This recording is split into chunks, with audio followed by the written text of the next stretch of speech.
पाकिस्तान में मौजूद आतंकी संगठन जैश ए मोहम्मद के सरगना मौलाना मसूद अजहर के नाम से एक ऑडियो सोशल मीडिया पर वायरल है।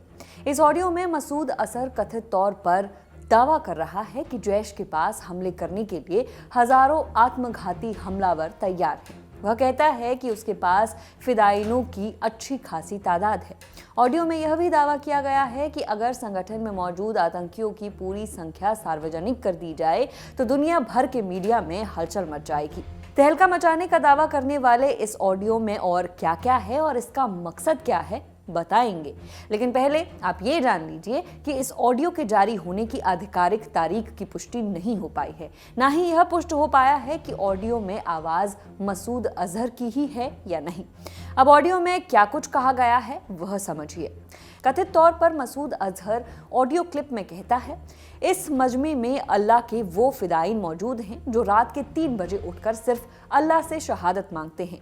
न ये कहते हैं कि कर्जे उतर जाएं, न ये कहते हैं कि बीवी मिल जाए, न ये कहते हैं कि मकान मिल जाए, न ये कहते हैं कि दुकान मिल जाए, न ये कहते हैं कि बच्चे आज्ञाकारी बन जाए, न ये कहते हैं कि यूरोप का वीज़ा मिल जाए, न ये कहते हैं कि अमेरिका का वीज़ा मिल जाए। न ही अल्लाह से गाड़ी मांगते हैं और ना ही नई नई तर्ज की मोटरसाइकिल मांगते हैं, न अल्लाह ताला से आईफोन मांगते हैं। वह आगे कहता है, वो अल्लाह से कहते हैं, अल्लाह शहादत दे दे, हमें अमीर के दिल में डाल दे, मुझे पहले नंबर पर कर दे, मुझे आगे कर दे, और तरह तरह की सिफारिशें कराते हैं। आतंकी ने आगे कहा, मुझे खत लिख लिख कर धमकियां देते हैं कि हमें जल्दी भेज दो वरना ये हो जाएगा वरना वो हो जाएगा। मुझे अल्लाह का वास्ता देकर कहते हैं हमें जल्दी आगे भेज दो। मुझे रसूल का वास्ता देकर कहते हैं हमें जल्दी आगे भेज दो। मुझे मदीना शरीफ की दुआएं देकर कहते हैं अल्लाह आपको मदीना दिखाए, मुझे जल्दी आगे भेज दो। कभी क्या तरीका इख्तियार करते हैं, रब से मुलाकात का इनको इतना शौक है, इतना शौक है। ये 1 नहीं है, ये 2 नहीं है, ये 100 नहीं है, ये 300 नहीं है, ये 1000 नहीं है, ये कितने हैं बता दूंगा तो कल दुनिया के मीडिया में शोर मच जाएगा। मसूद अजहर का ये ऑडियो उसकी बौखलाहट का परिणाम माना जा रहा है। दरअसल ये ऑडियो ऐसे समय पर आया है जब कुछ ही समय पहले भारत ने पाकिस्तान में जैश के कई ठिकानों पर कार्रवाई की थी। भारत ने 22 अप्रैल को हुए पहलगाम हमले के बाद 7 मई को पाकिस्तान में आतंकियों के खिलाफ ऑपरेशन सिंदूर चलाया था। बहावलपुर पर भारतीय हमले में मसूद के परिवार के 10 लोग मारे गए थे। इसके अलावा उसके 4 सहयोगियों की भी मौत हुई थी। दावा किया जाता है कि मरने वालों में मसूद की बड़ी बहन और उसका पति, मसूद का भतीजा और उसकी पत्नी, मसूद की एक भतीजी और उसके 5 बच्चे भी शामिल हैं। हमले के वक्त मसूद मौके पर नहीं था, इसी वजह से उसकी जान बच गई थी। बीबीसी उर्दू की रिपोर्ट के मुताबिक परिवार के लोगों के मारे जाने के बाद आतंकी मसूद ने एक बयान भी जारी किया था। इसमें उसने कहा था, मैं भी मर जाता तो खुश नसीब होता। जैश कमांडर मसूद इलियास कश्मीरी ने भी एक रैली में कहा था कि 7 मई को जब भारत ने बहावलपुर पर हमला किया था तो मसूद का परिवार रेजा रेजा यानी टुकड़ों टुकड़ों में बंट गया था। अब आपको मसूद अजहर के कारनामों के बारे में भी थोड़ा बता देते हैं। भारत के गृह मंत्रालय की ओर से 7 मार्च 2024 को जारी मोस्ट वांटेड लोगों की सूची में मसूद अजहर का नाम नंबर 1 पर था। भारत के खिलाफ मसूद के अपराधों की लंबी सूची है और कई मामलों में वह अभियुक्त है।